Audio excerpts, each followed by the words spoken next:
आप सूर्य को अर्घ देना प्रारंभ करिए। अपने शरीर से, मस्तिष्क से तांबे का पात्र 8 इंच की दूरी पर रखकर सूर्य नारायण को उस जल में से देखो, जो जल नीचे आप सूर्य को चढ़ा रहे हो, उस जल में से देखते हुए सूर्य को अर्घ देना प्रारंभ करिए। और धीरे धीरे, अगर बीमारी है तो बिल्कुल स्लो एकदम धीरे धीरे उस पानी को छोड़िए। और पानी को छोड़ने के बाद आप बाबा का केवल सूर्य की आराधना, सूर्य को जल देना प्रारंभ कर दीजिए। 15 से 20 दिन कर कर देखो, धीरे धीरे शुगर और बीपी लेवल में आना प्रारंभ हो जाएगी। अर्घ तो दो, 15 दिन, 20 दिन, 1 महीना, 2 महीना, तुम्हें लगे किसी और वाला हमारा झूठ बोल रहा है, मत देना। तुम्हारे हाथ में ही तो लोटा है पानी का, उसमें क्या दिक्कत है? यहां तक शिव महापुराण की कथा कहती है, अगर कोई विद्वत ब्राह्मण ने आपको बताया है कि आपके घर में पितृदोष है, कोई विद्वान ब्राह्मण ने बता दिया कि आपके घर में काल सर्प दोष है, कोई विद्वान ब्राह्मण ने बता दिया कि आपके यहाँ पर ये वास्तु दोष है और इस दोष को मिटाना जरूरी है, कोई ने आपको बताया, उस समय पर हमें घबराना नहीं।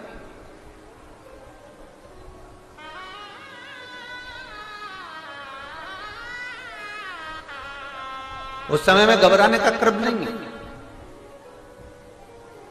कहते हैं पीपल का जो जल झड़ता है पीपल के वृक्ष से, आप लोगों ने कभी देखा है कि नहीं देखा, वो हमको नहीं मालूम।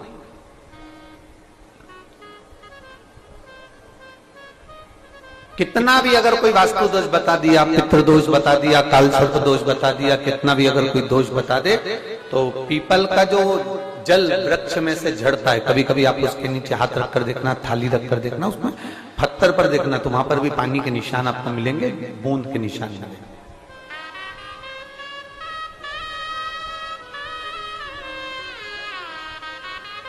मात्र उस पीपल के वृक्ष के जल की एक बिंदी, एकमात्र बिंदी, शंकर भगवान का जो शिवलिंग है, जलाधारी है, चरण है, गणेश कार्तिकेय का स्थान है, अशोक सुंदरी का स्थान है, और प्रत्येक जलाधारी में से पानी बीच में से आकर नीचे की ओर गिरता, नीचे की ओर गिरता। आप लोगों के स्मरण में हमने पहले भी बताया कि राइट में किसका स्थान है? गणेश जी का, लेफ्ट में कार्तिकेय, बीच में अशोक सुंदरी। ये क्या है? पार्वती जी का हस्त कमल, शिवलिंग, और ऊपर से जो जल एक एक बूंद शंकर जी के शिवलिंग पर गिर रहा है, वो शंकर जी की 5 लड़कियां, जया, विषहरा, शामली बारी, दौतली और देव, शंकर जी की 5 लड़कियों, एक एक बूंद पानी शिव जी पर गिरा। जहां जल नीचे गिरता है, उस स्थान से जहां तक जल बहकर जा रहा है, उस स्थान तक 33 कोटि देवताओं का स्थान, 33 कोटि देवताओं का स्थान। अब जहां पानी आया, जहां नीचे गिरा, उसके बीच में जो स्थान होता है, आप लोगों ने देखा है कि नहीं देखा? जिनने देखा है जरा हाथ उठाओ। ये पानी जैसे यहां तक आया और यहां के बाद नीचे गिरेगा, तब वो नाली के माध्यम से बाहर जाएगा। तो जितनी दूर यहां से वो नीचे की ओर जो गिर रहा है, यहां से वो नीचे की ओर जो पानी जा रहा है, ये जो स्थान होता है, ये हमारे 3 दोषों को निवारण तुरंत कर देता है। एक हमारा पितृदोष, एक हमारा काल सर्प दोष, और एक हमारा वास्तु दोष का निवारण ये तुरंत करता है। और ये तो हमने केवल आपको शिव महापुराण के माध्यम से बताया कि ये 3 दोष का निवारण कर देता है, पर यदि कभी आप ध्यान से लिंग पुराण को पढ़ेंगे, आप यदि लिंग पुराण को पढ़ेंगे और गीता प्रेस गोरखपुर की लिंग पुराण को लाकर यदि आप पढ़ते हैं, या गीता प्रेस गोरखपुर की शिव अंक को भी आप अगर पढ़ेंगे, उसका नंबर हमारे स्मरण में नहीं आ रहा है, शिव अंक को भी अगर आप पढ़ेंगे तो उसमें भी आपको वर्णन मिलेगा कि हम तो केवल 3 दोष का बता रहे हैं, पर हमारे शास्त्र तो यहाँ पर और भी दोषों का वर्णन कर रहे हैं। जैसे किसी ने बता दिया आपको शनि का दोष है, किसी ने बता दिया मंगल का दोष है, किसी ने बता दिया आपको केतु का दोष है, किसी ने बता दिया आपको राहु का दोष है, किसी ने आपको कह दिया कि बृहस्पति का दोष है, किसी ने कह दिया आपको ये वाला दोष है। दुनिया के जितने दोष पीपल के वृक्ष के झड़ता हुआ जल की एक बूंद का स्पर्श, भले वो सूख गई हो, उसका एक स्पर्श मात्र जहां पानी नीचे की ओर गिर रहा है, उतनी परिधि, उतनी जगह के बीच में जहां से पानी गिरता है, बस उस स्थान पर अगर वो उंगली अपना नाम और गोत्र का स्मरण कर कर भी लगा दी जाए और एक लोटा जल चढ़ा दिया जाए, तो ये जितने दुनिया के दोष हैं वो अपने आप समाप्त हो ही जाते हैं। शंकर की बोल बम का नारा है। और अच्छे से समझ लो, जरा ध्यान में आ जाए आप लोगों के, नहीं तो गलत कर बैठो तो बहुत स्मरण रखिएगा। शिवलिंग जलाधारी में से पानी बहता है, नीचे की ओर जाता है। जितना मोटा शिवलिंग की ये जलाधारी होती है, उसमें से पानी जहां नीचे गिरता है, जितनी भी मोटी हो, उसमें कहीं पर भी आप बिंदी लगा सकते, कहीं उस स्थान पर आप कहीं पर भी उस बिंदी को लगा सकते। कोई कह दे तुमको कि तुम्हारा मंगल गड़बड़ है, कोई कह दे तुमको तुम्हारा राहु गड़बड़ है, कोई कह दे तुमको तुम्हारा केतु गड़बड़ है, कोई तुमसे कह दे तुम्हारा बृहस्पति गड़बड़ है, तो समझ लेना कि हमारे ग्रह की दशा को सुधारने के लिए ये जो स्थान है, बस उस स्थान पर एक बिंदु एक। अब आज के जमाने में आपने देखा होगा, जब से आप शंकर जी को जल चढ़ाना प्रारंभ करें, जब से आपने शिव महापुराण की कथा सुनना प्रारंभ करी, तब से आपने सुना होगा कि कोई भी अब ज्यादा आपको सुनने को नहीं मिलता कि वास्तु दोष हो गया, कि पितृदोष हो गया, कि कालसर्प दोष हो गया।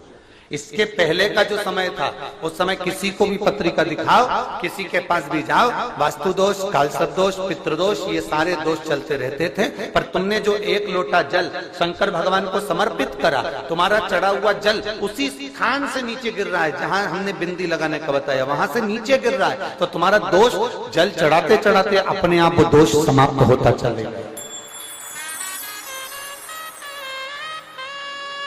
सारी समस्या का हल एक लोटा। आप जो भगवान शंकर को समर्पित कर रहे हैं, आप भगवान शिव को जो दे रहे हैं, उसमें एक मूलता का भाव प्रकट। बहुत ध्यान देना। कई लोग पूछते हैं महाराज जी क्या घर में शंकर जी का शिवलिंग रख सकते हैं? रख सकते हो, मना नहीं है। जिसके घर में शंकर का शिवलिंग रहता है, उसके घर में कभी बड़ा रोग प्रवेश नहीं करता। शंकर का शिवलिंग हो, पर शिवलिंग का भी प्रमाण है साहब, घर में जो भी मूर्ति होती है, जमीन ये जमीन है, इससे अंगूठे को उठाकर देख लो, हाथ को, बस इतनी बड़ी मूर्ति, प्रतिमा, स्वरूप घर के अंदर होना चाहिए, इससे बड़ी नहीं। क्योंकि बच्चा जितना छोटा होता है उसको उतनी व्यवस्था कम करना पड़ती है। बच्चा जब बड़ा हो जाता है व्यवस्थाएं बढ़ती चली जाती। और निवेदन है, आप अपने घर के कमरे में दूसरों को अलाउ नहीं करते। करते हो क्या? जेठानी का लड़का आया तुम्हारे कमरे में आकर बैठ गया, देवरानी का आया या ननंद के छोरा छोरी आए तुम्हारे कमरे में बैठ गया, तुम्हें अच्छा लगेगा? जल्दी कर निकल। अपने कमरे में तो बच्चे कहते हम कहां जाएं? दादी के कमरे में जा। क्योंकि बेचारी दादी का कमरा तो पंचायती। अपने कमरे में कोई नहीं होना। और ले देकर केवल एक भगवान का कमरा ही ऐसा होता है, भगवान का मंदिर एक ऐसा होता है जिसमें सब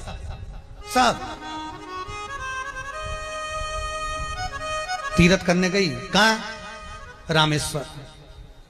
गणेश जी भगवान शंकर से बोले पिताजी फिर तीर्थ गई है। शंकर जी बोले बेटा खसक के बैठ जा, पकड़ के लाती होगी। तीरथ गई, वहां से रामेश्वर जी को ले आई, फिर बद्रीनाथ गई, वहां से पकड़ लाई, द्वारका गई, वहां से ले आई। इतना सारा देवी देवता एक ही मंदिर में, सारा पितर देव, ये देव वो देव सब बैठा, बेचारा ये सब खसकाया बैठा। इतना सा तो मंदिर, उसमें भी ये सब फंसाया बैठा। और उसी में पानी का लोटा, उसी में जल सब रख गई। और मालूम पड़े वो लोटा भी लुढ़क गया, सब गीला हो गए। गणेश जी ने कहा पिताजी पूरे गीला हो गए। शंकर भगवान बोले बेटा अब तो आरती करके गई, कल ही आएगी। अब तो गई। और सुबह से आई, इतनी सी शक्कर लिए, इतनी सी कटोरी में, और जय और आरती भी कर रही शक्कर धर के, और दिया हाथ में, और इधर हाथ में घंटी, तन मन धन सब कुछ तेरा, मुंह से बोल रही तेरा, ऊपर से दिखा रही ठेंगा, समझना मत ही तेरा, समझना नहीं तेरा। पहले के लोग घंटी बजाते थे, अंगूठा नीचे रखते थे, आज के जमाने में तन मन धन सब कुछ तेरा, समझ भगवान भी कहे का बस इतनी सी शक्कर, और सब भगवान के सामने एक इतनी सी शक्कर धर दी। गणेश जी के मैं खाऊं, राम जी के मैं खाऊं, हनुमान जी के मैं खाऊं, सब झगड़ रहा है। इतने में सब झगड़ रहे, तो इन्होंने विचार करा, इनने खाने के चक्कर में अपनी किचकिच कराई, अब की बार ये किचन में जाओ तो अपन भी किचकिच कराओ।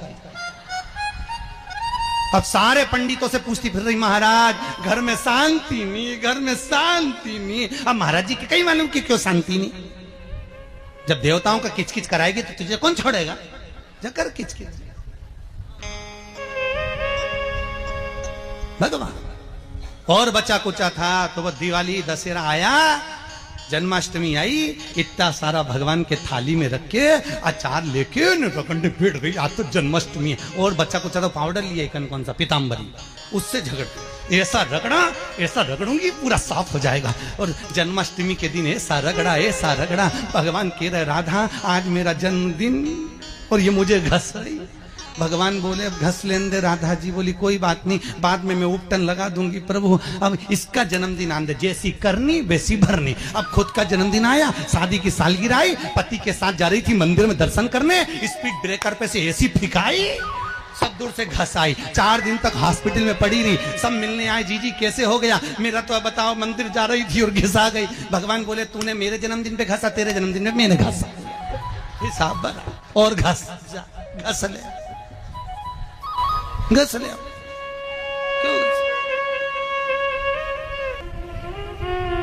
भगवत भजन चित्त वृत्ति में परमात्मा में भाव होना चाहिए। निर्मल मन सो मोहि पावा, मोहि छल छिद्र कपट ना। भगवान कहाँ कहते मुझे कुछ चाहिए। गाय नहीं मिले इनको रोड पे, और पहली रोटी गाय की, और वो गाय नहीं मिले तो रोटी किसको दे। अब कह भी नहीं सकते कि पड़ोसन के खिला दे, है? अब बोले सो तो पूछा उसने करें क्या। मैंने कहा माँ एक काम करो बस, तुम पहली रोटी गाय की बनाती हो ना, उसकी जगह पर मत बनाओ, प्रयास करना जब 1 महीने की रोटी एक बनती है 1 दिन की, तो कितना आटा लगता है, उतना आटा एकत्रित करना, और कभी किसी भूखे को उसका भोजन बनाकर खिला देना, उतना ही पुण्य तेरे खाते में आ जाएगा, उतना पुण्य आ जाएगा। पर भूखे से मतलब ये मत रखना कहीं आज के जमाने में किसी भिखारी को रोटी दो तो लेता ही नहीं साहब, उसको तो कुछ भी दो ना तो लेता ही नहीं, उसको तो पैसा चाहिए। क्यों? क्योंकि वो लेगा और शाम को जाकर मदिरालय में, वैश्यवृत्ति में, जुए में उस धन को लगा देगा। इसलिए पहले की कथा में भी कहा, फिर कहते हैं गाय, बेटी और लक्ष्मी 50 बार विचार करना तब किसी को देना। गाय देने से पहले विचार करो कि जिस ब्राह्मण को दे रहे हैं वो संभाल कर रख रहा है, अच्छे से खिलाएगा पिलाएगा, नहीं तो मालूम पड़े गाय दूध देना बंद कर दे, वो बेच दे, बेचते बेचते कसाई के हाथ में चली जाए, और जब कसाई उस गाय को काटे तो जिसने दान करा उसको दोष लगेगा। बेटी का विवाह करने से पहले 50 बार विचार करो, जिस लड़के के साथ बेटी ब्याह रहे हो ये अच्छा है नहीं है, खाने पीने में तो नहीं है, परिवार कैसा है। भले ज्यादा करोड़पति का घर नहीं देखना, पर लड़का ऐसा देखना जो अपनी बेटी को आनंद में रख सके, मीठी वाणी बोल सके। कहीं का भेरू मत ढूंढ लेना, नहीं तो आफत हो जाए। श्रेष्ठ ढूंढो, कन्यादान करोगे, और अगर बेटी को दुख होगा तो बेटी जितना रोगी तो कन्यादान करने वाले को रोना पड़ेगा। कई बेटियां अगर दुखी होती है तो माँ बाप ही तो रोते हैं, कौन रोता है? सब माता पिता को रोना पड़ता है। कहां बेटी का भाग्य फोड़ दिया, कहां बेटी को दे दिया, बताओ, तो माता पिता को रोना पड़ेगा। उसी तरह लक्ष्मी ऐसे भिखारी के कटोरे में मत देना जो शाम को जाकर मदिरा पान में लगा दे, वेश्यावृत्ति में लगा दे, जुए में लगा दे, मांसाहार में लगा दे, ऐसे को तुम धन मत देना। अगर पैसा दे भी रहे हो किसी के कटोरे में, तो ऐसी जगह देना तुम्हें देखकर संतुष्टि हो कि मैंने पैसा दिया था तो उसने रोटी खा ली, मैंने पैसा दिया था तो उसने सत्कर्म में लगा दिया, मैंने पैसा दिया था तो अच्छी जगह पर लगा, कहीं गलत जगह पर ना लग जाए, उसका भान तुम्हें करना है, उसका स्मरण तुम्हें करना है। दुख की घड़ी चल रही है, कभी समस्या चल रही है, तकलीफ चल रही है, रोग चल रहा है, बीमारी चल रही है, कष्ट बहुत है, तो उसके दरवाजे पर जाकर इस माथे को थोड़ा सा झुका लो। कभी कभी अगर तुमको लगे कि मेरे जीवन में बहुत बीमारियों ने मुझे घेर रखा है, तो प्रयास करा करो कि बेलपत्र